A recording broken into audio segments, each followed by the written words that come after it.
One last question. As you know, the name of the podcast is Let Go and Lead.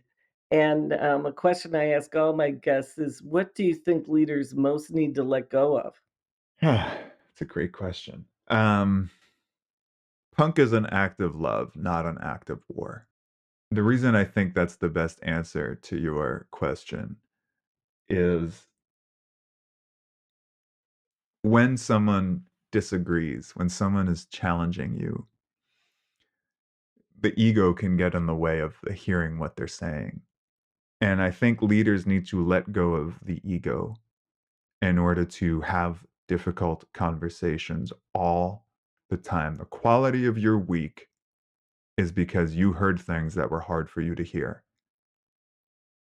The quality of your job is making it so that people who have to take courageous acts to be heard are doing that on a constant basis. It's not to say that you don't have to make a decision, and it doesn't mean that it's not saying that you're going to be so consensus driven that you're indifferentiable.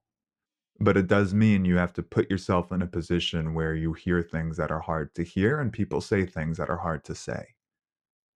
There's a huge amount of humility that goes into that. That's not humiliation, it's humility. Humility is strength. Humility is power. And when you can create that, then you're ready to be very dangerous and disruptive and very powerful. That's a company of empowerment. That's not a company of power grabbing.